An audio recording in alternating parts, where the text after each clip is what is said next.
वृंदावन की एक सकरी गली में ठाकुर जी के एक मंदिर के बाहर भंडारा लगा था। चारों ओर भीड़ थी। कोई खीर ले रहा था, कोई पकौड़े और कोई समोसे, कोई थाली भर रहा था।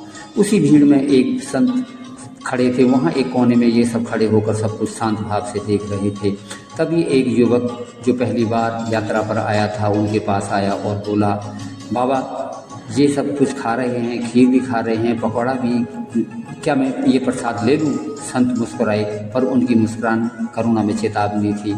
उन्होंने कहा, बेटा प्रसाद कोई खाना भर नहीं होता है और ये सब भाव का आदान प्रदान है। मंदिर के गर्भगृह से जो भगवान के चरणों में अर्पित हुआ वही शुद्ध प्रसाद है।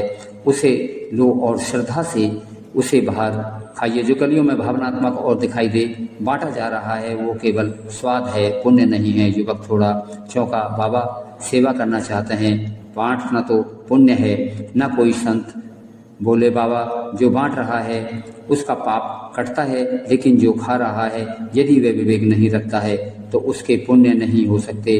बेटा अगर तू भी गृहस्थ है, साधक है, भजन करना चाहता है तो सावधानी रख।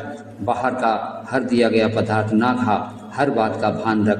बिहारी जी या राधा वल्लभ जी के मंदिर में जो थोड़े से तुलसी या मिश्री वाले सच्चा प्रसाद है, ये भर भर के खीर पकौड़े, ये जो मोह है और मोह से बुद्धि कुंद होती है। जब बुद्धि कुंद होती है तब भजन कैसे होगा? युवक अब गंभीर हो गया। उसकी दृष्टि अब केवल स्वाद की ओर नहीं, वह तो सोचने लग गया था, क्या मेरा लिया हुआ मेरा ही पुण्य खा रहा है? संत ने आगे समझाया, धामों में जब तू भोग रहा होगा या किसी आश्रम में रुका होगा तब भी विवेक रख, केवल उतना ही ले जितना वास्तव में आवश्यकता हो।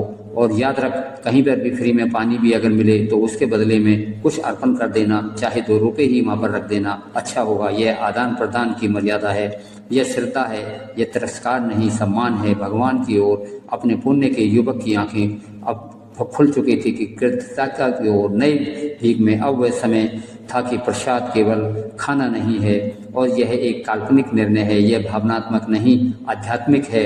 उसने हाथ जोड़ लिए और धीरे से बोला, अब मैं बिना विवेक के कुछ नहीं लूँगा। जहाँ ठाकुर जी की सेवा हो वहीं झुकूँगा, वहीं लूँगा, बाकी और कहीं नहीं। चाहे वो 100 रुपये का स्वाद मिल जाए या मैं अपने हाथों से पुण्य नहीं खाऊंगा। संत ने आशीर्वाद दिया, यही श्रद्धा तुझे बांध देगी ठाकुर जी से। अब तू खाने की नहीं भोगने की सोच। वह युवक उसी दिन से बदल गया। अब जब भी वह किसी भंडारी के पास से गुजरता था तो हाथ जोड़ लेता और मन ही मन भगवान से कहता, हे प्रभु, आप ही के चरणों से जो मिले वही मुझे स्वीकार है, वही सब कुछ आपका दिया हुआ